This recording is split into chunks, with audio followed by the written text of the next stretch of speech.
a little something more. I've got a plan in mind, a special thing in store. The light bulb inside my head says, get out and play, 'cause you never feel this way. Good morning friends, I am Rajan Kripa from Pragya Academy, Gangapur city. आज हम पढ़ेंगे optical activity. बेटा अब तक आपने काफ़ी सारा कुछ पढ़ चुके हैं। इसमें जो मेन ऑप्टिकल एक्टिविटी में हमारे काम आएगा वो आएगा आरएस नोमेनक्लेचर, जिसकी अपन ने काफ़ी प्रैक्टिस की है और आगे हम कर भी रहे हैं। अब हम पढ़ रहे हैं optical activity.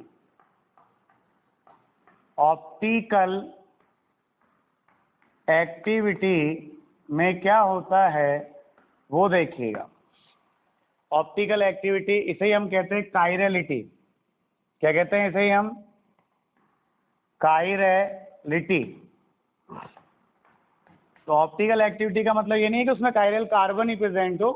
Chiral carbon present हो तो भी ऑप्टिकल एक्टिव हो सकता है। कुछ कंपाउंड ऐसे हैं जिनमें काइरल कार्बन नहीं है तो भी वो ऑप्टिकल एक्टिव होते हैं, और कुछ कंपाउंड ऐसे हैं जिनमें काइरल कार्बन होते हुए भी वो ऑप्टिकली एक्टिव नहीं है। क्लियर? तो सबसे पहले तो हम बात करें ऑप्टिकल एक्टिविटी की डेफिनेशन की, जो हमने पहले ही पढ़ चुके हैं। पढ़ी थी ना भाई? आपने कहा था such compounds which rotate the plane of PPL. क्या कहा मैंने? Which rotate the plane of PPL is known as optically active compound, or which do not rotate the plane of PPL is known as optically inactive compound। ये तो हमने पढ़ा था last, जिसमें optical active compound हमने दो type के पढ़े थे। एक डेक्स्ट्रो रोटेटरी पढ़ा था और एक लेवियो रोटेटरी पढ़ा था ना भाई? तो डेक्स्ट्रो रोटेटरी का मतलब क्या होता है? जो प्लेन ऑफ पीपीएल को राइट हैंड साइड घुमाए वो डेक्स्ट्रो रोटेटरी है, और जो प्लेन ऑफ पीपीएल को लेफ्ट हैंड साइड घुमाए वो लेवियो रोटेटरी है। क्लियर? ये है आपके ऑप्टिकल एक्टिविटी। क्लियर? अब ऑप्टिकल एक्टिविटी की कंडीशंस क्या हैं? तो कंडीशंस क्या क्या हैं वो देखिएगा। कंडीशंस कुछ भी नहीं, सिंपल सी कंडीशंस आपको याद रखनी है। पहली कंडीशन तो है plane of symmetry and centre of symmetry और अल्टरनेटिव एक्सिस ऑफ सिमेट्री। ये हमारा आएगा नहीं, बहुत कम आएगा। ठीक है? Mainly plane of symmetry and centre of symmetry must be absent in the molecule or object। मतलब कोई भी ऑब्जेक्ट का यदि ऑप्टिकल एक्टिव होना है तो उसकी ऑप्टिकल एक्टिविटी के लिए कंडीशंस है, जो एसेंशियल कंडीशंस हैं वो है कि उस मॉलिक्यूल में या उस ऑब्जेक्ट में प्लेन ऑफ सिमेट्री और सेंटर ऑफ सिमेट्री एब्सेंट होना चाहिए। एक्सिस ऑफ सिमेट्री प्रेजेंट हो सकता है, लेकिन plane of symmetry, centre of symmetry और अल्टरनेटिव एक्सिस ऑफ सिमेट्री, जो चौथा वाला था वो, बाकी पहला जो था एक्सिस ऑफ सिमेट्री, ये प्रेजेंट हो सकता है, लेकिन ये तीनों एब्सेंट होने चाहिए। अब हम यहाँ पर देखें, इनकी प्रेजेंस और एब्सेंस के बेसिस पर मॉलिक्यूल को हमने दो पार्ट्स में डिवाइड किया। एक तो होता है एसिमेट्रिक। क्या होता है? एक तो एसिमेट्रिक और एक होता है डिससिमेट्रिक। क्लियर? तो बेटा जी जो एसिमेट्रिक होता है उसका मीन क्या है? एसिमेट्रिक तो वो मॉलिक्यूल होता है जिसमें all the elements of symmetry are absent. वो होते हैं आपके एसिमेट्रिक मॉलिक्यूल। क्या कहलाते हैं वो? Asymmetric molecule. इन दोनों का हिंदी में तो अर्थ असम्मित होता है, लेकिन अंग्रेजी में ये दोनों डेफिनेशन डिफरेंट है। क्लियर? हिंदी में आती असम्मित मॉलिक्यूल, तब तो वहां कोई दिक्कत ही नहीं था, बट इंग्लिश में एसिमेट्रिक और डिससिमेट्रिक दोनों डिफरेंट है। एसिमेट्रिक का मतलब तो होता है वे कंपाउंड जिनमें all the elements of symmetry absent होते हैं। ऑल द एलिमेंट्स मतलब AOS, axis of symmetry, plane of symmetry, centre of symmetry, alternative axis of symmetry absent होते हैं, वो कहलाते हैं एसिमेट्रिक मॉलिक्यूल। और वे मॉलिक्यूल जिनमें all the elements of symmetry are absent except the axis of symmetry, मतलब यहाँ पर प्लेन ऑफ सिमेट्री एब्सेंट होगा, सेंटर ऑफ सिमेट्री एब्सेंट होगा, alternative axis of symmetry absent होगा, लेकिन एक्सिस ऑफ सिमेट्री जो होता है वो प्रेजेंट होता है, वो कहलाते हैं डिसिमेट्रिक। क्लियर है? और ये दोनों ही मॉलिक्यूल ऑप्टिकली एक्टिव होते हैं। क्या होते हैं? दोनों ही मॉलिक्यूल ऑप्टिकली एक्टिव होते हैं। तो डिसिमेट्रिक और एसिमेट्रिक मॉलिक्यूल ही होते हैं ऑप्टिकल एक्टिविटी। तो ऑप्टिकल एक्टिव होने के लिए मेन कंडीशंस क्या हैं? ये एब्सेंट होने चाहिए, plane of symmetry, centre of symmetry and alternative axis of symmetry must be absent. तो ये ध्यान रखना है, ये एब्सेंट होने चाहिए बस। क्लियर? अब हम पढ़ते हैं कौन कौन से कंपाउंड्स ऑप्टिकली एक्टिव है और कौन से कंपाउंड्स ऑप्टिकली एक्टिव नहीं है। एक क्वेश्चन आता है इनमें से कभी कभी और शानदार वाला, तो इनको ऑप्टिकल एक्टिविटी को पढ़ना जरूरी है। बाकी जनरल डेफिनेशन क्या है ऑप्टिकल एक्टिविटी की? Such compound which rotate the plane of PPL is known as optically active compound. कोई कंफ्यूजन है तो बताइए। बेटा देखो ये चैप्टर पूरा ट्रिकी था और इजी था, बस आपको मेहनत करने की आवश्यकता थी, वो आप करिएगा। कोई दिक्कत आए तो मुझे बताइएगा, लेकिन करिएगा जरूर। क्योंकि देखो जब तक कंसेप्ट में नहीं घुसोगे मजा नहीं आएगा। क्लियर?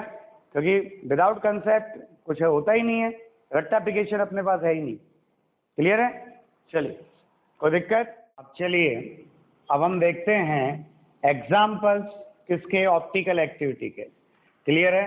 तो पहला है 1 काइरल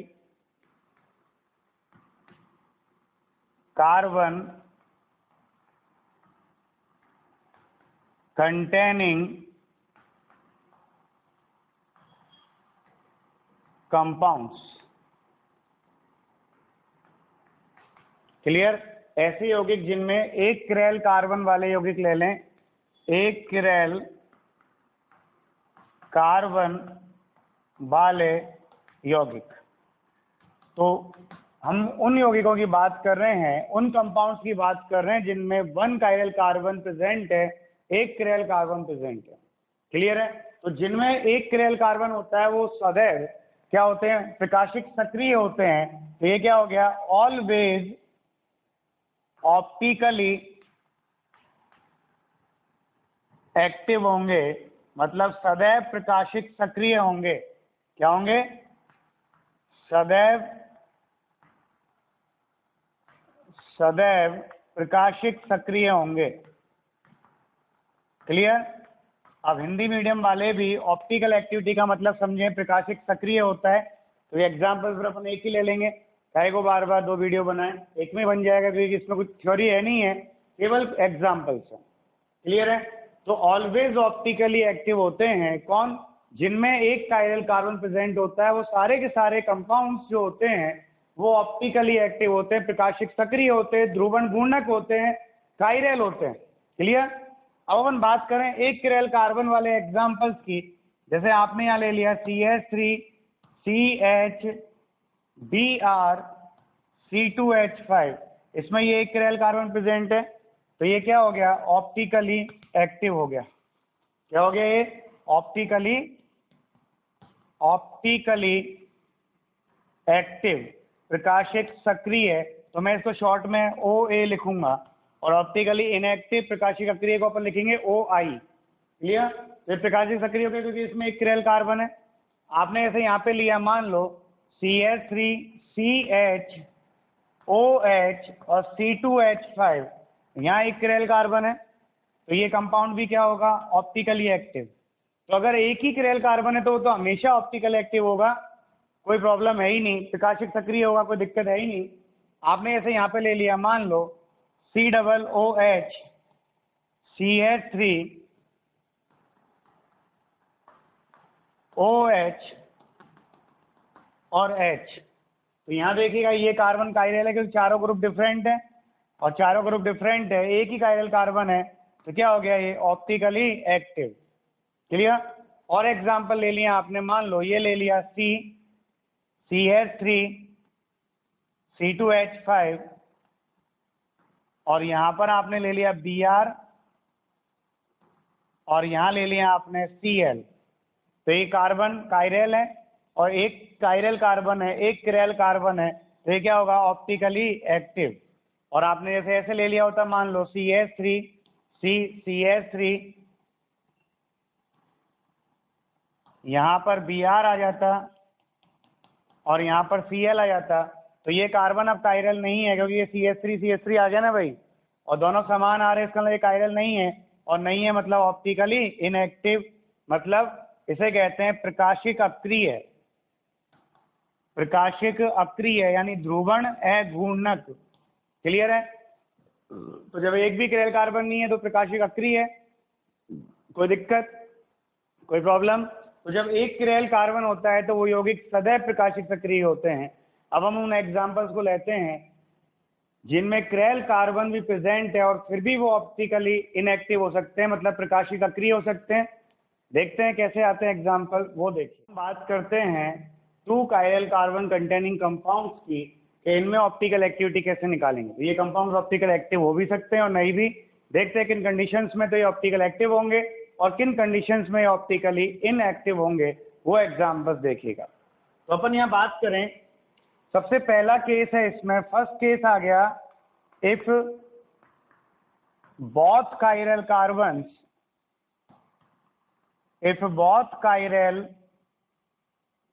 carbons are different, मतलब दोनों कायरल कार्बन डिफरेंट है, अलग अलग है, सेम नहीं है। सेम का मतलब दोनों कायरल कार्बन जुड़े हुए तीनों ग्रुप सेम नहीं है।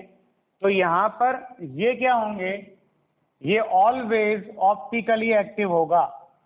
क्या होगा? ऑलवेज ऑप्टिकली एक्टिव होगा।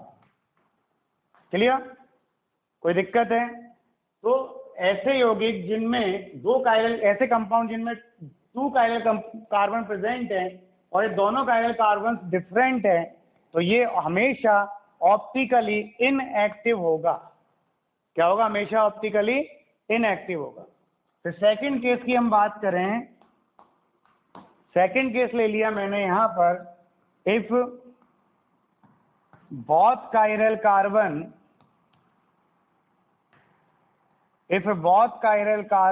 are same या सिमिलर, दोनों कायरल कार्बन सिमिलर हैं या सेम है। क्लियर है ना भाई?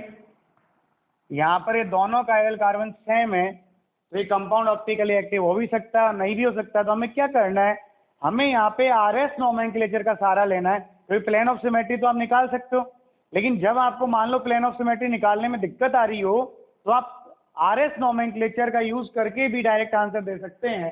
कैसे? जैसे मान लो यहाँ पर एक कंपाउंड पे R आ रहा है और R आ रहा है, दोनों chiral carbon, first chiral carbon और सेकंड कायरल कार्बन दोनों पर R आ रहा है। क्लियर है? तो ये कंपाउंड जो होगा वो ऑप्टिकली एक्टिव होगा। क्लियर? तो ये R का मिरर इमेज S होता, अगर नीचे मिरर इमेज बनता तो S आता, लेकिन यहाँ पे R आ रहा है तो इसका कोई मिरर इमेज नहीं है, कोई प्लेन ऑफ सिमेट्री प्रेजेंट नहीं होगा, तो ये ऑप्टिकली एक्टिव होगा ऑलवेज अगर दोनों किरैल कार्बन का कॉन्फ़िगरेशन R आ रहा है, या कह दें और यदि दोनों किरैल कार्बन का कॉन्फ़िगरेशन SS भी आ रहा हो, भाई पहले किरैल कार्बन का कॉन्फ़िगरेशन S है, दूसरे का भी S है, तो ये कंपाउंड भी ऑप्टिकली एक्टिव होगा। क्या होगा? ये कंपाउंड भी ऑप्टिकली एक्टिव होगा। कोई कंफ्यूजन, कोई दिक्कत है तो आप बताइए। क्या बोला मैंने? यदि 2 कायरल कार्बन प्रेजेंट है और दोनों कायरल कार्बन का कॉन्फ़िगरेशन R आ रहा है तो ऑप्टिकली एक्टिव है, और दोनों कायरल कार्बन का कॉन्फ़िगरेशन SS आ रहा है तो भी ऑप्टिकली एक्टिव है। लेकिन यदि एक कायरल कार्बन का कॉन्फ़िगरेशन तो R आ रहा है और एक का S आ रहा है, या ऊपर वाले का S आ रहा है, नीचे वाले का R आ रहा है, भाई कुछ भी आ जाए, ऊपर वाले का आ रहा है या नीचे वाले का S है, या ऊपर वाले का S है और नीचे वाले का R है, तो ये कंपाउंड कहलाता है ऑप्टिकली इनएक्टिव। क्या कहलाता है? Optically inactive. कब? जब ये दोनों कायरल कार्बन सेम है। क्लियर? डिफरेंट हो तो कुछ भी आओ, कोई फर्क नहीं पड़ता, हो तो हमेशा ऑप्टिकली एक्टिव होगा। चाहे आर आर आओ, चाहे एस एस आओ, चाहे एस आर आओ, चाहे आर एस आओ, अगर डिफरेंट है तो ऑप्टिकली एक्टिव हो गया। जब डिफरेंट ही हो गया, दोनों कायरल कार्बन डिफरेंट है, तो वहां पे प्लेन ऑफ सिमेट्री की संभावना है ही नहीं। सेम होगा तभी तो प्लेन ऑफ सिमेट्री जाएगा। तो प्लेन ऑफ सिमेट्री होने के लिए आर का मिरर इमेज कब बनता है, क्या बनता है, एस। तो आर का यहाँ पर अगर प्लेन ऑफ सिमेट्री प्रेजेंट है, मतलब एक का आर आएगा, एक का एस आएगा, तो कंपाउंड कहलाएगा ऑप्टिकली इनएक्टिव। और इस कंपाउंड को आगे अपन पहचानेंगे किस कंपाउंड से, मीजो कंपाउंड से।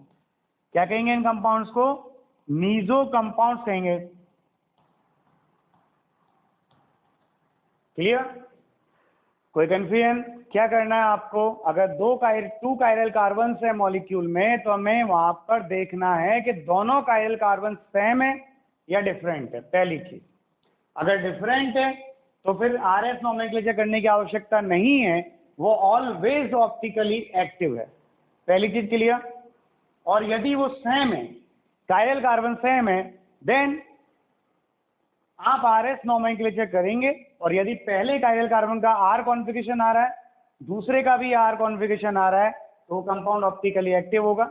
दूसरा केस क्या हो सकता है, पहले कायरल कार्बन का एस आए, दूसरे का भी एस आए, तो भी वो ऑप्टिकली एक्टिव होगा। लेकिन तीसरा केस क्या हो सकता है, पहले का आर आए, दूसरे का एस आए, या पहले का एस आए, दूसरे का आर आए, तो वो ऑप्टिकली इनएक्टिव होगा। और इस फॉर्म को हम कहते हैं मीजो फॉर्म या मीजो कंपाउंड कहते हैं। इसमें क्या होता है, यहाँ पर प्लेन ऑफ सिमेट्री होगा, क्योंकि आर का मिरर एस होता है। आर का मिरर इमेज क्या होता है, एस होता है। क्लियर है, एक चीज ध्यान रखिएगा, समझ में आई। जब दो कायरल कार्बन सेम है तभी इनएक्टिव होने के चांसेस हैं, और यदि दोनों कायरल कार्बन डिफरेंट है तो ऑलवेज ऑप्टिकली एक्टिव है, वहां तो इनएक्टिविटी आ ही नहीं सकती। तो डिफरेंट हो गए ना भाई, कोई एक्सिस, कोई भी मतलब एलिमेंट ऑफ सिमेट्री प्रेजेंट होगा ही नहीं। क्लियर। लेकिन यहाँ पर जब डिफरेंट है तो सॉरी, जब सेम है तब आपको आर एस करना है। और आर का आर आ रहा है, पहले पे एस, दूसरे पे भी एस आ रहा है, तब तो ये ऑप्टिकली एक्टिव है। और अगर एक पे आर आ रहा है, दूसरे पे एस आ रहा है, तो ऑप्टिकली इनएक्टिव है। कोई कंफ्यूजन? चलिए हम देखते हैं एग्जाम्पल्स को, उनकी बात करते हैं, फिर आपको बताते हैं कैसे आंसर आएगा, वो देखिएगा आप। क्लियर है, कोई दिक्कत? अब देखिएगा, हम इस एग्जाम्पल्स को, इन एग्जाम्पल को सॉल्व करें। इनमें अब ये दो कायरल कार्बन्स हैं, टू कायरल कार्बन्स हैं। क्लियर है। और जब इनमें दो कायरल कार्बन्स हैं तो हमें देखना है कि भाई ऑप्टिकली एक्टिव है या इनएक्टिव है। ऑप्टिकली एक्टिव का मतलब प्रकाशिक सक्रिय है, ऑप्टिकली इनएक्टिव का मतलब प्रकाशिक अक्रिय है। क्लियर। तो यहाँ पे हमें क्या देखना था कि दोनों कायरल कार्बन सेम है या डिफरेंट है। तो यहाँ देखो, ये कायरल कार्बन, ये chiral carbon, B R same, H same, यहाँ CH3 है, यहाँ C2H5, दोनों डिफरेंट हो गए। और जब ये दोनों कायरल कार्बन डिफरेंट हो गए तो आंख बंद करके कह दो कि ऑप्टिकली एक्टिव होगा, प्रकाशिक सक्रिय होगा। क्लियर। अब यहाँ पर ये दोनों कायरल कार्बन सेम हो गए, देखो H OH OH C OH। तो एक तो ये तरीका है कि यहाँ पर प्लेन ऑफ सिमेट्री प्रेजेंट था, और प्लेन ऑफ सिमेट्री प्रेजेंट है, सममिति तल प्रेजेंट है, तो ये प्रकाशिक अक्रिय हो गया। अब दूसरा तरीका क्या था, अपन को आर एस करना था। तो देखो इसका करें आर एस, तो ये 1, ये 2, ये नीचे वाले को 3 और इसको 4, 1 से 2, 2 से 3, एस की ओर आ रहा है चौथा, यहाँ पर है तो क्या आएगा आर। क्लियर। यहाँ पर 1, ये 2, ये 3 और ये 4। क्लियर। 1 से 2, 2 से 3, आर आ रहा है, चौथा यहाँ पर है ओरिजेंटल पर, तो क्या आएगा एस।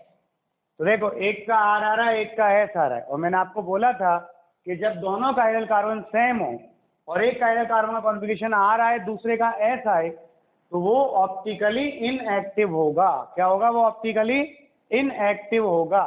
क्लियर। फिर हम यहाँ पे देखें, यहाँ पर ये दोनों कायरल कार्बन सेम है, OH OH H H C OH। Clear. तो यहाँ पर हम देखें आर एस, तो इसको 1, इसको 2, इसको 3 और इसको 4, 1 से 2 गए, 2 से 3 गए, आर की ओर आ रहा है, तो ये हमने इधर कर दिया, क्या होगा एस, क्योंकि चौथा कहाँ पर है, ओरिजेंटल पर है। यहाँ पे हमने देखा 1 2, ऊपर वाले को 3 और इसको 4, तो यहाँ पे क्या हो गया, 1 से 2, 2 से 3, आर आ रहा है, चौथा यहाँ पर है, तो ये एस हो जाएगा। तो देखो दोनों का एस एस आ रहा है। और मैंने बोला था कि जब दोनों कायरल कार्बन सेम है, समान है, और दोनों का कॉन्फ़िगरेशन भी सेम आ रहा है SS, तो ये ऑप्टिकली एक्टिव होगा। तो ये ऑप्टिकली एक्टिव मतलब प्रकाशिक सक्रिय होगा। ऐसे करना है बस आपको। क्लियर? यहाँ पर देखें, ये क्रेल कार्बन है एक और एक क्रेल कार्बन ये पीछे वाला है। तो इस क्रेल कार्बन से एक OH है, यहाँ पर एक NH2 है। डिफरेंट हो गया ना भाई ये। बाकी तो COO सेम है, HS सेम है, लेकिन दोनों क्रेल कार्बन सेम नहीं है ना भाई। और जब दोनों क्रेल कार्बन सेम नहीं है तो में डिफरेंट है, इसका मतलब क्या है? असमान है। इसका मतलब क्या है? वो ऑप्टिकली एक्टिव है। आंख बंद करके लिखना है, ऑप्टिकली एक्टिव। क्यों? जब दोनों का एल कार्बन डिफरेंट है तो ऑप्टिकली एक्टिव होगा। क्लियर? यहाँ पे देखो, COOH, HH, NH2 दोनों सेम है। दोनों सेम है तो इसका RS कर लो। अब न्यूमेन का RS डायरेक्ट तो होता नहीं है, हमें क्या करना है? इसको फिशर में कन्वर्ट करना है। फिशर में कन्वर्ट करने के लिए ये A वाला कार्बन, ये B वाला, यहाँ ऊपर B वाला, नीचे A वाला है, तो ऊपर B वाला है। B वाले का मतलब COOH तो यहाँ आ गया। क्लियर? NH2 इधर आएगा और H इधर आएगा, और ये वाला NH2 इधर आएगा और H इधर आएगा और COOH इधर आएगा। क्लियर है? ये तो बनाना आता है आपको। अब RS कर लीजिए आप।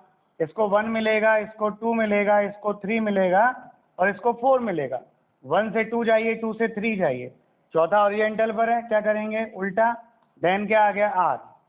फिर इसको 1 मिला, इसको 2 मिला, 3 इसको ही मिला, 4 इसको मिला, तो 1 से 2 गए, 2 से 3 गए। ऐसा आ रहा है। चौथा ओरिएंटल पर है तो क्या आएगा? ये R आएगा। क्लियर? सॉरी 1 से 2 गए, 2 से 3 गए, ऐसा आ रहा है। इसका उल्टा करा तो R आ रहा है। R का R आ रहा है ना दोनों। और जब दोनों का एल कार्बन का कॉन्फ़िगरेशन RR आ रहा है तो ये कंपाउंड क्या होगा? ऑप्टिकली एक्टिव होगा, प्रकाशिक सक्रिय होगा। कोई कंफ्यूजन है तो आप बताइए, कोई दिक्कत? चलिए और देखते हैं एग्जांपल्स। क्लियर? अब हम इन एग्जांपल्स को सॉल्व करें सबको कि कौन ऑप्टिकली एक्टिव है और कौन ऑप्टिकली इनएक्टिव है। तो ये सारे 2 का एल कार्बन कंटेनिंग कंपाउंड से 2 कार्बन क्रेल कार्बन वाले यौगिक हैं। तो यहाँ देखो, पहले तो देखो समान है या असमान है। CHO है, H है, OH है, दोनों क्रेल कार्बन समान है। मतलब ये प्रकाशिक अक्रिय भी हो सकता है, ऑप्टिकली इनएक्टिव भी हो सकता है और एक्टिव भी हो सकता है। तो समान के केस में हमें क्या करना होता है? RS नोमेनक्लेचर करना होता है। तो यहाँ पर देखिए, फर्स्ट प्रायोरिटी इसको मिलेगी, सेकंड इसको मिलेगी, थर्ड इसको मिलेगी और फोर्थ इसको मिलेगी। फर्स्ट से सेकंड, सेकंड से थर्ड आए, फोर्थ ओरिएंट इस पर है, डैश पर तो कोई दिक्कत है ही नहीं, ऐसा आ गया। फिर यहाँ पर फर्स्ट इसको मिली, सेकंड इसको मिली और थर्ड इसको है ही है, और इसको क्या मिलेगी? फोर्थ। तो फर्स्ट से सेकंड, सेकंड से थर्ड आए, क्या आ रहा है? R आ रहा है। एक का R आ रहा है, एक का S आ रहा है। तो मैंने क्या बोला? जब एक दोनों का एल कार्बन सेम है, एक का R आए और एक का S आए, तो ये कंपाउंड क्या होगा? ये कंपाउंड प्रकाशिक अक्रिय ऑप्टिकली इनएक्टिव होगा। क्या होगा? प्रकाशिक अक्रिय ऑप्टिकली इनएक्टिव होगा। क्लियर? अब यहाँ पर देखिए, यहाँ पर ये दोनों 2 बार्स द बीवर है, मतलब इस तरह से हैं, ये इस तरह से हैं दोनों, एक CH3 ऊपर और एक नीचे H और CH3 और H। तो यहाँ पे क्या जा रहा है? प्लेन ऑफ सिमेट्री जा रहा है ना भाई, और प्लेन ऑफ सिमेट्री प्रेजेंट है, इसका मतलब ये ऑप्टिकली इनएक्टिव है, प्रकाशिक अक्रिय है। क्लियर? यहाँ देखें, एक तो आपकी ओर आ रहा है और एक आपसे दूर जा रहा है। मतलब ये ऐसा है, ये फॉर्म जो है वो ऐसा है कि एक Cl ऊपर है, बाकी दूसरा H है, ऊपर H और यहाँ ये दूसरा Cl नीचे है। तो यहाँ पर प्लेन ऑफ सिमेट्री नहीं है ना भाई, और प्लेन ऑफ सिमेट्री नहीं है तो ये ऑप्टिकली एक्टिव है। और यदि आप ऐसा नहीं करना चाहते तो इसका RS कर लीजिए। दोनों सेम है ना का एल कार्बन। देखो Cl, दूसरा H बच गया, यहाँ पर दूसरा H बच गया। भाई अगर डैश पर यहाँ पर Cl तो बेस बच रहा है, और यहाँ डैश पर Cl, बेज पर Cl है तो डैश बच रहा है। क्लियर ना भाई? तो ये हो गया। और ऐसे ही यहाँ पर ये डैश पे आ गया, यहाँ H आ गया, यहाँ H आ गया। अब देखो डिफरेंट है, सेम है, CH3 H, CH2 खत्म, सेम है।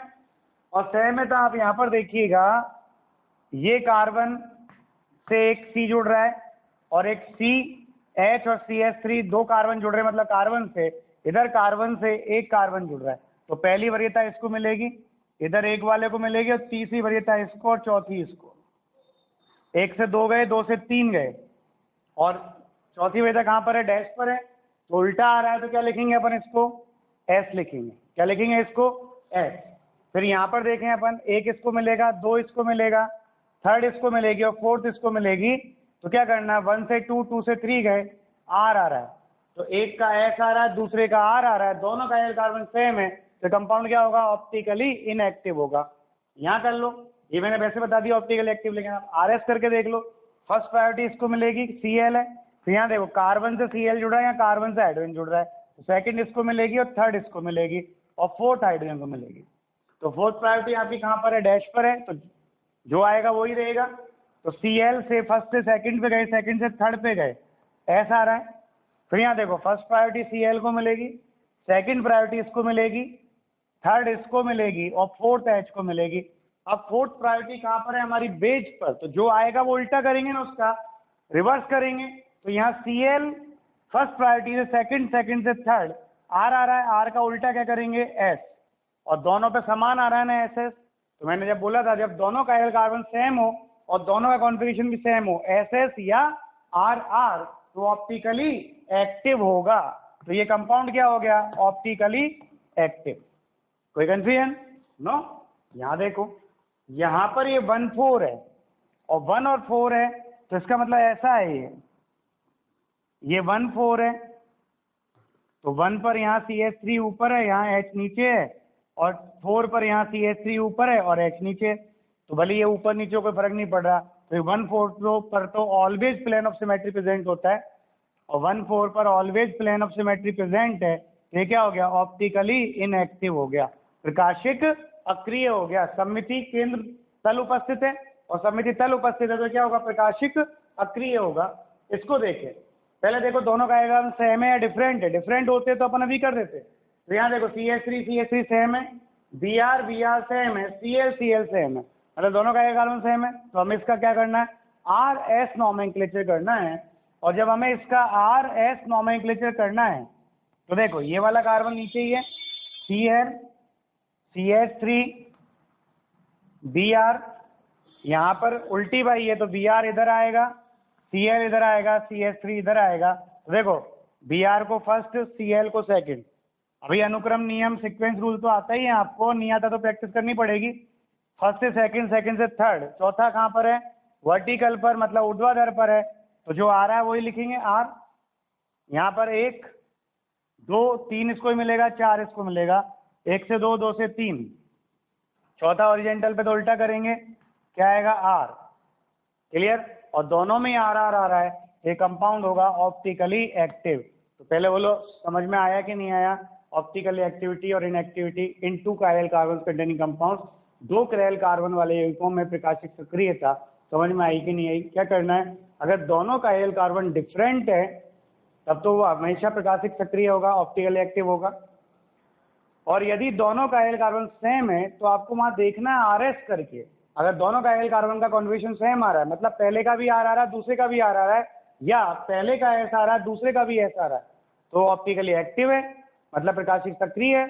और यदि पहले का आर आ रहा है, दूसरे का एस आ रहा है, या पहले का एस आ रहा है, दूसरे का आर आ रहा है, तो ऑप्टिकली इनएक्टिव होगा, प्रकाशिक अक्रिय होगा, ध्रुवण अघूर्णक होगा, अकिरैल होगा। पहचान गए? कोई दिक्कत? देखिएगा, हम देखें यहाँ पर ऑप्टिकल एक्टिविटी ऑफ एलीन्स। एलीन्स वो कंपाउंड्स होते हैं जिनमें कंटिन्यूअस डबल बॉन्ड होते हैं, 2 और more than 2 continuous double bond होते हैं। इन्हें हम कहते हैं कम्युलेटिव डबल बॉन्ड। क्या बोलते हैं इन्हें? कम्युलेटिव डबल बॉन्ड्स कहते हैं। क्लियर? तो ये कम्युलेटिव डबल बॉन्ड्स जो हैं भाई 2 या 2 से 2 और मोर देन 2 डबल बॉन्ड्स होने चाहिए, वो भी कंटिन्यूअस फॉर्म में, तो कहलाते हैं एलीन्स। इनकी कंडीशंस क्या है? ऑप्टिकल एक्टिव क्या देखना है हमें? तो डायरेक्ट ट्रिक से देखेंगे हम कि ट्रिक क्या कहती है, या conditions for the optical activity. बस ये ध्यान रखना है आपको कि नंबर ऑफ डबल बॉन्ड्स जो हैं इज इवन। क्या हो भाई? नंबर ऑफ डबल बॉन्ड्स क्या हो? आर इवन तो नंबर ऑफ डबल बॉन्ड्स जो हैं वो इवन होने चाहिए, मतलब 2, 4, 6, 8, 10, 12 कुछ भी हो सकते हैं। क्लियर? पहली कंडीशन ये है। दूसरी कंडीशन ये है कि जो लास्ट में डबल बॉन्डेड कार्बन से जो ये ग्रुप जुड़े हुए हैं, A is not equal to B होना चाहिए। क्लियर? कोई कंफ्यूजन? बस ये दो कंडीशन ध्यान रखनी है, यही आपकी ट्रिक्स हैं और यही आपको ध्यान रखना है कि एलिन्स में जब ऑप्टिकल एक्टिविटी देखनी है हमको, तो हमें क्या देखना है कि वहां पर जो नंबर ऑफ डबल बॉन्ड्स है ये इवन नंबर में होने चाहिए, न कि ऑड नंबर में। क्लियर? और A is not equal to B, ये दोनों ग्रुप जो हैं वो इक्वल नहीं होने चाहिए। क्या कहा मैंने? इक्वल नहीं होने चाहिए। क्लियर है? तो यहाँ पे अपन देखें कि जैसे ये एलिन ले लिया अपन ने, C double bond C double bond C, यहाँ पे ले लिया Cl और यहाँ Br ले लिया और यहाँ पर Cl और ये Br ले लिया। तो ये नहीं इन द प्लेन है या प्लेन ऑफ सिमेट्री हो गया, ऐसा नहीं है। यहाँ पर यहाँ ऐसा है कि ये दोनों बॉन्ड्स हैं डबल बॉन्ड, ये जो दोनों कार्बन है वो एक दूसरे के पैरेलल है, सॉरी पैरेलल नहीं, परपेंडिकुलर है एक दूसरे के। ये जो डबल बॉन्ड्स हैं वाले कार्बन है वो एक दूसरे के परपेंडिकुलर है। मान लो ये कार्बन, ये वाला कार्बन है से Cl जुड़ रहा है, ये नीचे Br जुड़ रहा है, ये दूसरा कार्बन आ गया, तो ये जो दूसरा कार्बन होगा वो पैरेलल इसके परपेंडिकुलर होगा ऐसे, और ये तीसरा कार्बन आ गया ऐसे। क्लियर है? तो इस फॉर्म में होगा, ये तो इन द प्लेन होंगे और एक प्लेन से बाहर होगा और एक प्लेन से भीतर होगा, इस तरह से। क्लियर है? और जैसे तीसरा कार्बन आएगा, मतलब डबल बॉन्ड और आता है तीसरा, तो वो इसके परपेंडिकुलर होगा और इसके परपेंडिकुलर होते ही वो ऐसा हो जाएगा ना भाई, तो पूरा एक ही प्लेन में चला जाएगा और प्लेन में जाते ही ऑप्टिकली इनएक्टिव होगा। तो ये तो था स्टीरियो में, समझाया आपको। जब इवन नंबर में होंगे तो एक ग्रुप बाहर होगा, एक ग्रुप भीतर होगा, और ये दोनों ग्रुप प्लेन में होंगे, मतलब ये ऐसे होंगे। यहाँ पर ये दोनों में से एक तो होगा बाहर और एक होगा भीतर, मतलब प्लेन के पीछे, और ये दोनों होंगे प्लेन में। क्लियर है? तो इसमें प्लेन ऑफ सिमेट्री जाने की संभावना ही नहीं है। ये दोनों तो यूं है और ये दोनों यूं है, तो यहाँ प्लेन जा ही नहीं सकता। क्लियर है भाई? ऐसे है ये Cl भाई, ये Cl और ये Br और यहाँ पर ये है। अब काटो आप, प्लेन ऑफ सिमेट्री है ही नहीं। यहाँ पे ऐसे होता तो प्लेन ऑफ सिमेट्री होती ना भाई, लेकिन ऐसे नहीं है, ये ऐसे है। क्लियर? तो यहाँ प्लेन ऑफ सिमेट्री नहीं जाएगी। तो ऑप्टिकल एक्टिविटी देखने के लिए आपको प्लेन ऑफ सिमेट्री देखने की आवश्यकता नहीं है। आप डायरेक्ट देखें कि भाई ये ट्रिक का यूज करें। नंबर ऑफ डबल बॉन्ड्स 2 है, A is not equal to B, A is not equal to B, then optically active. Clear? और एग्जांपल लिया आपने, मान लो C डबल बॉन्ड C, यहाँ पे ले लिया आपने CH3 और H, और यहाँ पे ले लिया CH3 और H। Number of double bonds 2 है, A is not equal to B, A is not equal to B। 2 क्या होता है? इवन होता है, और A is not equal to B मतलब ऑप्टिकली एक्टिव। क्लियर? और अपन ने एग्जांपल लिया, मान लो C डबल बॉन्ड C, और यहाँ पे ले लिया मान लो Br और Br, और यहाँ पे ले लिया CH3 और Cl। क्लियर? तो यहाँ जो नंबर ऑफ डबल बॉन्ड्स हैं वो तो इवन है, 2 है, but A is equal to B हो गया, ये दोनों सेम हो गए, और दोनों सेम होते ही हो गया ऑप्टिकली इनएक्टिव। कोई कंफ्यूजन? देख सकते हैं। अब मान लो number of double bonds odd आ जाए, तो वो ऑड आने पर ऑप्टिकल इनएक्टिव तो हो ही गया, लेकिन वो और क्या हो सकता है? तो यहाँ पर अपन कह दें कि जैसे ये वाला फॉर्म दे दिया आपको, C डबल बॉन्ड C, और यहाँ पर ये Br आ गया और ये Cl आ गया और ये Br आ गया और ये Cl आ गया।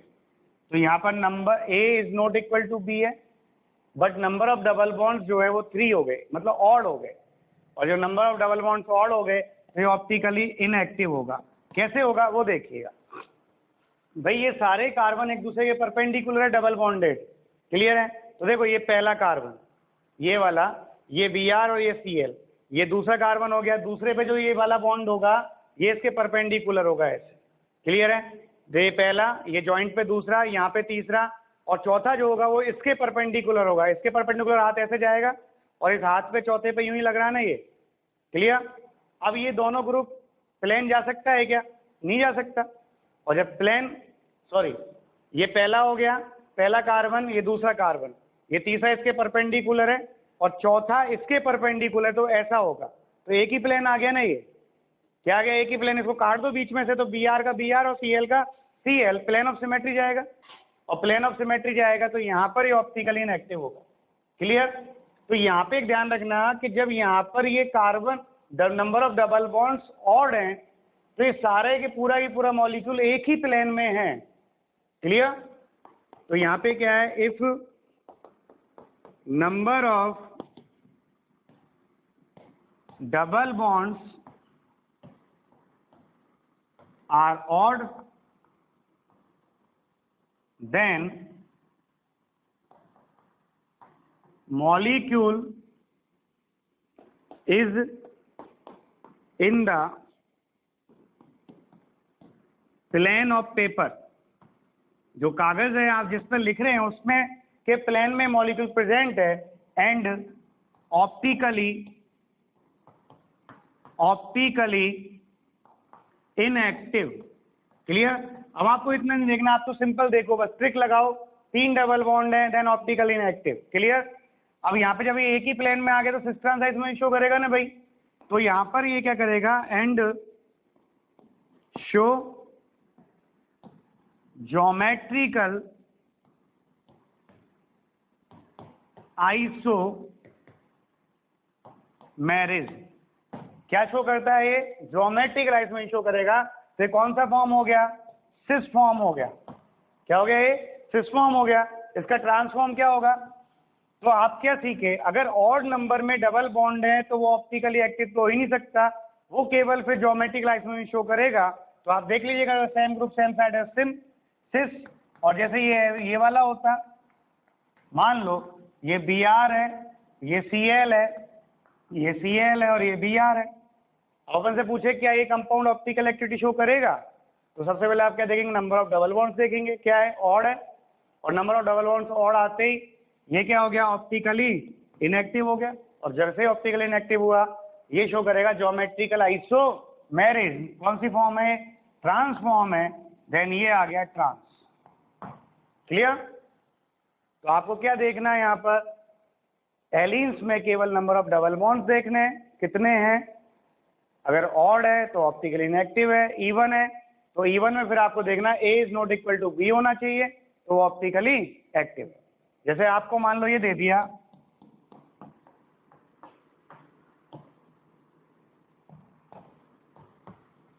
यहाँ पर ये number of double bonds even है, but A is equal to B हो गया, देन ऑप्टिकली इनएक्टिव। और यदि आपको ये दे दिया, मान लो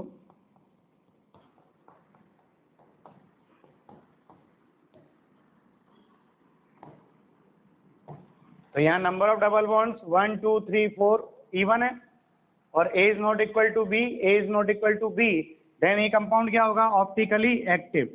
तो एलिन्स की ऑप्टिकल एक्टिविटी देखने के लिए हमें क्या करना है, कुछ नहीं करना, सबसे पहले नंबर ऑफ डबल बॉन्ड्स देखने, और वो क्या होना चाहिए, इवन होना चाहिए। और उसके बाद जब इवन डबल बॉन्ड्स हैं तो आपको जो लास्ट में डबल बॉन्डेड कार्बन जुड़ा हुआ ग्रुप है, वो group A is not equal to B होना चाहिए। बस इतना सा देखना है, ये ट्रिक लगानी है और कुछ नहीं करना। और जो number of double bonds odd हैं तो वो तो ऑप्टिकली इनएक्टिव होगा, और लेकिन वो ज्योमेट्रिकल आइसो में शो करता है, तो उसको आप सिस ट्रांस में देख सकते हो, लेकिन ये सिस ट्रांस आइसो में शो नहीं करेगा। तो जिन दोनों का प्लेन डिफरेंट है, एक ऐसे है, एक ये बाहर, एक ये ऐसे है, तो एक ऐसे है। क्लियर? तो ये प्लेन दोनों का डिफरेंट हो गया ना भाई, और प्लेन डिफरेंट हो गया तो ऑप्टिकल एक्टिविटी शो नहीं कर। अब हम बात करते हैं ऑप्टिकल एक्टिविटी ऑफ स्पाइरेंस। स्पाइरेंस में क्या होता है, स्पाइरेंस में ऐसे रिंग होती है, क्लियर है, और जिनमें एक कार्बन कॉमन होता है दो रिंग के बिटवीन। अब यहाँ आप जानते हैं ये टेट्राहेड्रल कार्बन अगर ये क्यों है तो ये क्यों होगा ना भाई। तो ये रिंग यदि प्लेन में है तो ये रिंग आधी बाहर होगी और आधी भीतर की तरफ होगी। तो आधी बाहर होगी तो ये ऐसे दिखेगी, देखो ये रिंग आपको ऐसे दिखेगी, और ये पीछे की ओर है तो डैश वाला हो गया। क्लियर? तो ये तो हो गया डैश वाला सिस्टम, और ये हो गया आपके बाहर वाला सिस्टम, और ये प्लेन में ही है। अब जब ये प्लेन में तो इसके यहाँ जो दो ग्रुप जुड़े हुए हैं वो ऐसे प्लेन में है, तो ये बाहर होंगे ना भाई, एक बाहर होगा एक भीतर होगा। तो यहाँ जो दो ग्रुप जुड़े हुए हैं वो ऐसे होंगे, ये ए और ये बी, और फिर यहाँ पर जो दोनों ग्रुप हैं ये ऐसे, तो ये दोनों प्लेन में होंगे, तो यहाँ पे क्या हो गया, ये बी और ये ए। क्लियर है? तो ये तो स्पाइरेंस होता है। इसमें क्या होता है, इसमें ऐसे होता है, जैसे मान लो ये रिंग है एक, इस रिंग पे ये जुड़ रहा है, ये बी है और ये ए है, ये रिंग ऐसे प्लेन में है, मान लो ये रिंग ऐसे प्लेन में आ गई, तो ये बी हो गया, ए हो गया आपका बाहर और बी हो गया पीछे। अब जब ये रिंग प्लेन में है तो इसके परपेंडिकुलर है ये रिंग। क्लियर है? तो ये दोनों क्या होंगे, इन द प्लेन होंगे। तो देखो ये रिंग प्लेन में है तो ये रिंग आधी प्लेन से बाहर है, आधी प्लेन से भीतर है, और जो रिंग प्लेन में है उसके दोनों जो बॉन्ड है वो एक बाहर है और एक भीतर है, और जो रिंग आधी बाहर है आधी भीतर है उसके दोनों बॉन्ड प्लेन में है। क्लियर? तो वही प्लेन में दिखाए। अब आपको ये नहीं देखना कुछ भी प्लेन में क्या है क्या नहीं है, कुछ नहीं करना आपको। आपको जब इसको ऑप्टिकल एक्टिविटी देनी है तो बस आपको एक ट्रिक याद रखें। ट्रिक क्या कहती है? ट्रिक कहती है पहली कि यहाँ पर जो नंबर ऑफ रिंग्स हैं, number of rings are even, मतलब सम संख्या में हो, इवन नंबर में हो, 2, 4, 6, 8 एक्सेट्रा। और दूसरा क्या कहता है? दूसरा कहता है कि A is not equal to B हो। क्या बोला मैंने?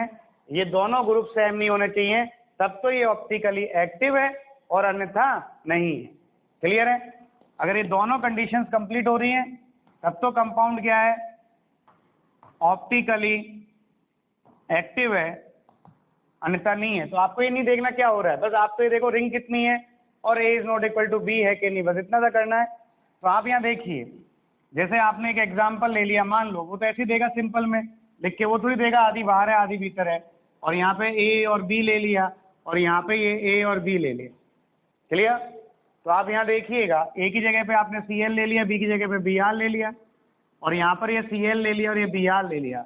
तो ऑप्टिकल एक्टिविटी देखने के लिए हमें क्या करना है, नंबर ऑफ रिंग्स देखनी है, इवन। तो 2 रिंग्स हैं, इवन है। फिर आपको देखना है A is not equal to B, A is not equal to B, A is not equal to B, then optically active. Clear? आपने मान लो ऐसे ले लिया, आपने ये ऐसे ले लिया मान लो, और यहाँ पे लगा दिया आपने Cl और H और Cl और H, ये 2 रिंग है।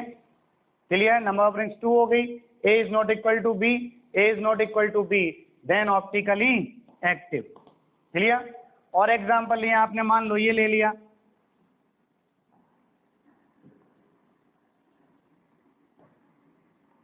ये ले लिया Cl और H और Cl और H, नंबर ऑफ रिंग्स कितनी है, 3 है, और जैसे नंबर ऑफ रिंग्स ऑड हो गई then optically inactive.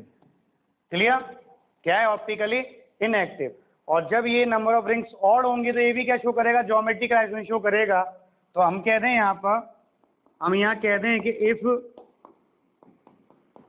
Number of rings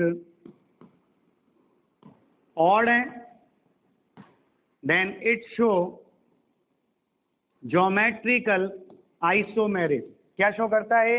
geometrical isomer show करेगा। दोनों Cl सेम साइड है देन ये सिस हो गया, और यदि दोनों Cl अपोजिट साइड होते तो ये ट्रांस हो जाता। क्यों करेगा? देखो आप, मैं दिखाता हूँ। ये पहली रिंग है, ये मान लो प्लेन में, तो इसका Cl बाहर है और H अंदर है। अब ये दूसरी रिंग होगी जो इसके परपेंडिकुलर होगी। क्लियर? अब तीसरी रिंग इसके परपेंडिकुलर आएगी, तो तीसरी रिंग ऐसे आएगी, भाई इसका परपेंडिकुलर ये हो गया ना, तो देखो ये, अब ये दोनों Cl Cl हो गए तो सिस हो गया ना भाई, एक ही हो रहे हैं दोनों Cl, तो सिस हो गया। क्लियर? तो ये सिस ट्रांस आइसोमेर शो करेगी और प्लेन ऑफ सिमेट्री जाएगा तो ये ऑप्टिकली इनएक्टिव होगा। क्लियर? आपने ऐसे ही एग्जाम्पल ले लिया, मान लो ये एक एग्जाम्पल ले लिया और यहाँ पे लगा दिया Cl और Br, और यहाँ पे लगा दिया CS3 और CS3। क्लियर? अब आप देखिए नंबर ऑफ रिंग्स क्या है, 2 है, तो फिर A is equal to B है क्या, है ना भाई, दोनों CS3 सेम हो गए, सेम हो गए, तो ये ऑप्टिकली इनएक्टिव होगा। तो स्पाइरेंस में समझे आप क्या करना है, कुछ नहीं करना। क्या बोला मैंने? कुछ नहीं करना, केवल ये देखना है रिंग्स कितनी है। क्लियर है? रिंग्स इवन है या ऑड है, तो पहले सबसे पहले देखना रिंग्स इवन है, और फिर जब रिंग्स इवन है तो उससे जुड़े हुए दोनों ग्रुप जो हैं वो डिफरेंट होने चाहिए, बस तो ऑप्टिकली एक्टिव है, और यदि ये दोनों कंडीशन चेंज होती है तो ऑप्टिकली इनएक्टिव है। क्लियर? और जब नंबर ऑफ रिंग्स ऑड होंगी तो कंपाउंड ज्योमेट्रिकल आइसोमेरिज्म शो कर सकता है यदि A is not equal to B हो। क्लियर? कोई कंफ्यूजन? ज्योमेट्रिकल आइसोमेरिज्म शो करेगा कब? जब A is not equal to B हो। तो ये था स्पाइरेंस। कोई दिक्कत हो तो आप बताइए। कुछ नहीं करना, बस ये देखना आपको, ये दो कंडीशन लगानी है ऑप्टिकल एक्टिविटी के लिए, कुछ नहीं करना। क्लियर? बताइए। हम बात करेंगे optical activity in cyclo alkylidenes. Cyclo alkylidenes का मतलब क्या होता है? यहाँ पर एक रिंग होती है, ऐसे कोई भी एक रिंग हो गई, कितने 3 मेंबर से लेके कुछ भी हो सकती है, कितने मेंबर की, और यहाँ एक कार्बन पर डबल बॉन्ड आएगा, ये हो गया एल्किलिडीन। 2 बॉन्ड लगातार हो गए ना भाई, एल्किलिडीन। और यहाँ पर हो गया ये C, A और B। तो देखो ये डबल बॉन्ड है, ये डबल बॉन्ड है, तो ये कार्बन और ये कार्बन दोनों एक ही प्लेन में, ये पूरी रिंग एक प्लेन में होगी, और ये कार्बन भी एक प्लेन में हो गया, तो ये वाले बॉन्ड और ये वाले बॉन्ड सेम है। और जब इस पर जो 2 ग्रुप जुड़ेंगे, ये मान लो यहाँ पर ये A और B आ गए, तो ये प्लेन वाली है ना भाई, तो sp3 हाइब्रिड कार्बन है, टेट्राहेड्रल ज्योमेट्री होगी ना इसकी, टेट्राहेड्रल ज्योमेट्री होगी, तो ये तो इन द प्लेन हो गया, ये बाहर होंगे, ये आपका B वाला हो गया और वो A वाला हो गया। तो B वाला तो क्या हो गया, टूवर्ड्स द बीवर में आएगा, और ये अवे फ्रॉम द बीवर में आएगा। क्लियर है? तो ये दोनों अलग अलग प्लेन में, तो प्लेन ऑफ सिमेट्री जा ही नहीं सकता। क्लियर है भाई? तो यहाँ एक ही कंडीशन है, बस ट्रिक एक ही लेनी है आपको। ऑप्टिकल एक्टिविटी के लिए ट्रिक क्या है? वही A is not equal to B। बस क्या देखना है आपको? A is not equal to B। Clear? ये देखना है, बस खत्म काम।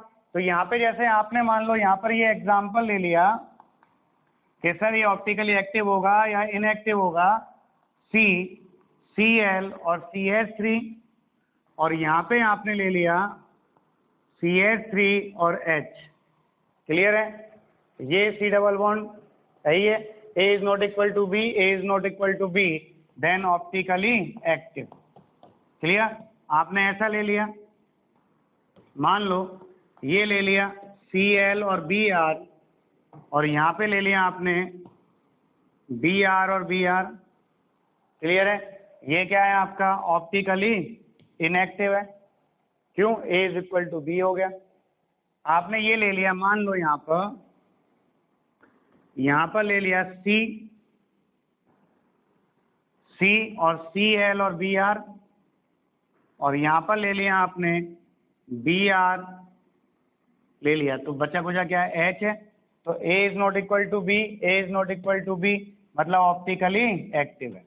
देख सकते हैं आप, कोई दिक्कत है तो बता दीजिए, इसमें ज़्यादा कोई केसेस है नहीं है, सिंपल सा देखना है बस, A is not equal to B, क्योंकि यहाँ पर नंबर ऑफ रिंग्स और डबल बॉन्ड का कोई टेंशन है ही नहीं, एक रिंग आएगी एक डबल बॉन्ड आएगा, काम खत्म। कोई प्रॉब्लम? तो ये है optical activity in cycloalkylidene. Any confusion है क्या? नहीं है तो आगे देखिएगा। अब हम बात करें optical activity in ortho ortho tetra substituted biphenyls. मतलब ये बाइफेनिल है, 2 फेनिल हो गए, इसमें इनकी पोजीशन से ये ऑर्थो हैं दोनों, और ये भी ऑर्थो हैं दोनों, तो इन पे सब्स्टिट्यूट जुड़ा हो तो उनकी ऑप्टिकल एक्टिविटी, तो इसे कहते हैं बेटा पाई ओटोल बॉन्ड। कौन सा बॉन्ड है? पाई ओटोल बॉन्ड। और इस बॉन्ड पे रोटेशन होता है रेस्टिकेटेड, और उस रोटेशन में जैसे ये रेस्टिकेटेड रोटेशन करेगा तो ये दोनों ग्रुप अपने साइज के कारण अटकेंगे, और अटकेंगे तो यहाँ पर वो ऑप्टिकल एक्टिविटी शो करेंगे। क्लियर? तो यहाँ पर अपन को ऑप्टिकल एक्टिविटी देखने के लिए कंडीशंस क्या हैं, जो ट्रिक्स हैं, वो ट्रिक क्या कहती है? पहली ट्रिक क्या कहती है कि A is not equal to B, पहले तो ये है, और सेकंड ट्रिक कहती है कि A is equal to B है, तो A is not equal to H and F एक साथ, and B is not equal to H and F। मतलब ये नहीं कि ये H हो गया ये F हो गया, ये अकेला हो सकता है H, और ये कोई और ग्रुप हो जाए Br Cl I कोई भी हो जाए, तब तो ये ऑप्टिकल एक्टिविटी शो करेगा। लेकिन यदि ये H है और ये भी H है, या ये H है और ये F है, तभी ऑप्टिकल एक्टिविटी शो नहीं करेगा, क्योंकि इन दोनों का साइज बहुत छोटा होने के कारण ये फ्री रोटेशन करेगा सिंगल बॉन्ड, और जब ये फ्री रोटेशन करेगा तो एक ही प्लेन में आ जाएंगे ना फिर भाई, तो ये यहाँ पर प्लेन ऑफ सिमेट्री पाया जाएगा, और प्लेन ऑफ सिमेट्री पाया जाएगा तो ये ऑप्टिकली इनएक्टिव हो जाएगा।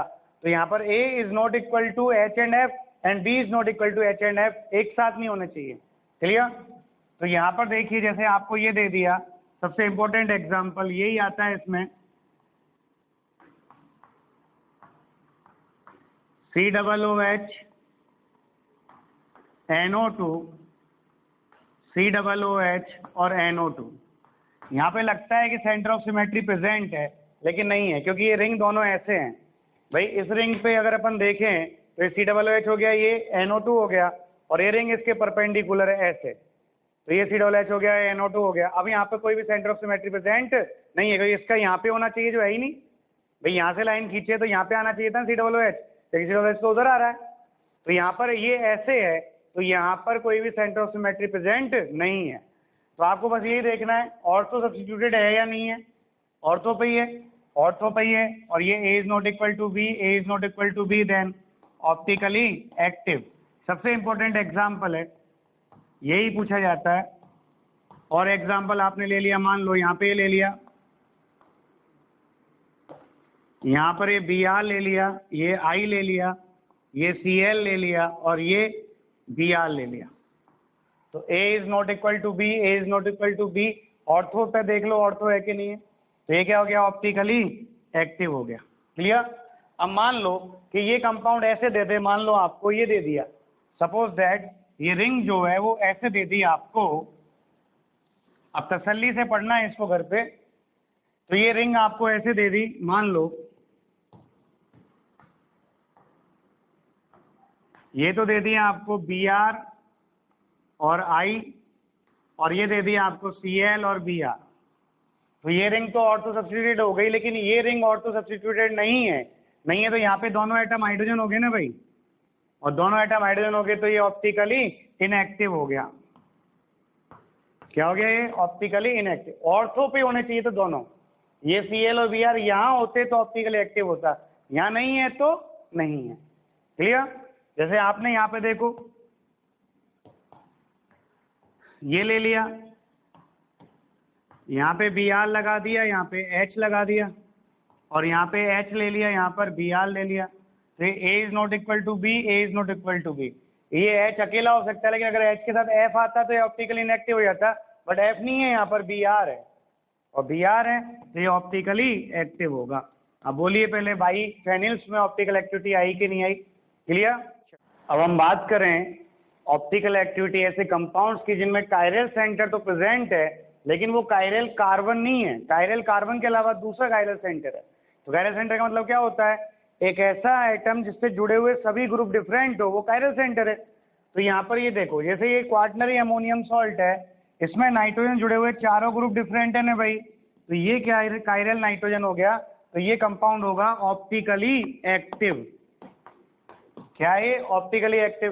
जैसे फॉस्फोक्साइड हो गया आपके, इसमें क्या है, टेट्राहेड्रल स्ट्रक्चर है, और यहाँ पर ये चारों ग्रुप डिफरेंट है तो ये फॉस्फोरस कायरल हो गया ना भाई। तो ये कहलाता है कायरल सेंटर। तो कायरल सेंटर में तो कार्बन भी आता है कायरल, और अदर एटम भी आते हैं, जबकि कायरल कार्बन में केवल कार्बन आता है। क्लियर है? तो कायरल सेंटर की डेफिनेशन भी वही है, उसकी सारी जो जितनी भी वैलेंसीज है, टेट्राहेड्रल ग्रुप एटम हो एक, तो उस टेट्राहेड्रल एटम में उसकी चारों वैलेंसी डिफरेंट हो।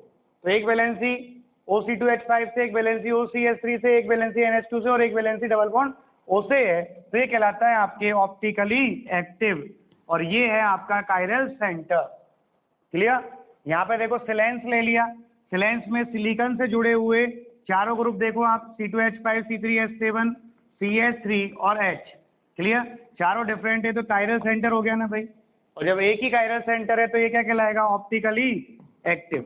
बस टेट्राहेड्रल होना चाहिए। ये ले लिया, ठीक है ना। तो ये सल्फर है, यहाँ पे देखो C2H5, C3H7, H, CH3, चारों ग्रुप डिफरेंट है, देन ये कहलाएगा ऑप्टिकली एक्टिव। क्लियर? और यहाँ पर ये जर्मेन्स ले लिए, जर्मेन्स में देखो जर्मेनियम से जुड़े हुए चारों ग्रुप, एक CH3, एक C2H5, एक C3H7, एक H, चारों डिफरेंट है, तो ये कहलाएगा आपके ऑप्टिकली एक्टिव। तो ये वो कंपाउंड्स हैं जिनमें कायरल सेंटर है, लेकिन वो कायरल सेंटर कायरल कार्बन नहीं है, कार्बन को छोड़ के अदर कायरल सेंटर प्रेजेंट है। क्लियर है? तो ये सारे के सारे क्या होंगे, ऑप्टिकली एक्टिव होंगे। अब हम बात करेंगे एमीन इन्वर्जन की, वो देखते हैं क्या होता है। क्लियर? चलिए अब हम बात करेंगे एमीन इन्वर्जन की। एमीन में क्या होता है, जैसे ये एमीन है, मान लो इस एमीन में तीनों ग्रुप डिफरेंट है, एक CH3 हो गया, एक C2H5 हो गया और एक C3H7 हो गया और यहाँ पर ये एक लॉन पेयर हो गया। तो ये sp3 हाइब्रिड नाइट्रोजन है और इसमें ये डिफरेंट है, तो ये कायरल नाइट्रोजन हो गया, कायरल सेंटर है, लेकिन ये ऑप्टिकली इनएक्टिव है। क्यों? क्योंकि ये एमीन्स में एक इन्वर्जन पाया जाता है, ये एमीन्स इमीडिएटली इस वाली फॉर्म में कन्वर्ट हो जाता है और इस वाली फॉर्म में कन्वर्ट हो जाता है। और ये क्या किस फॉर्म में पाया जाता है? हमेशा रैस्मिक मिक्सचर की फॉर्म में पाया जाता है।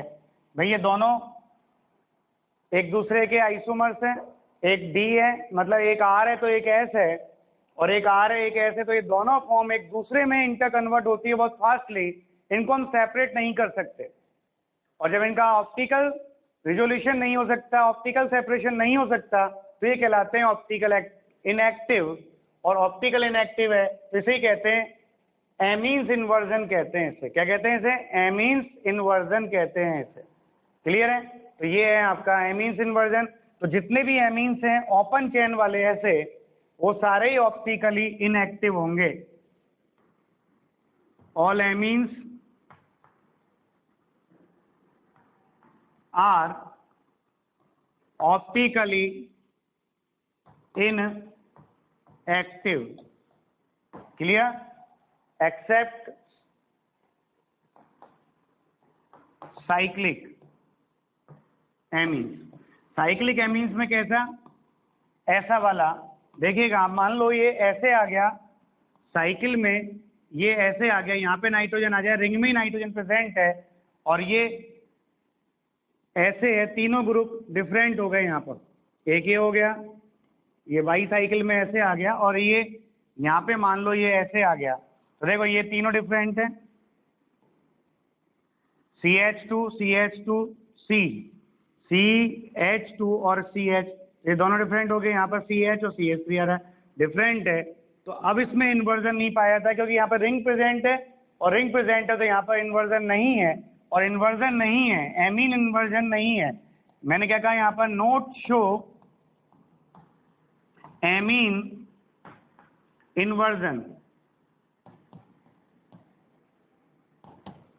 और जब ये एमीन इन्वर्जन शो नहीं करता, देन ऑप्टिकली कैसे होगा? ये एक्टिव होगा। तो ऑप्टिकली एक्टिव केवल इस तरह के साइक्लिक एमीन्स होंगे, इस तरह के ओपन चेन वाले सिंपल जो एलिफेटिक एमीन्स हैं वो नहीं होंगे। क्लियर है?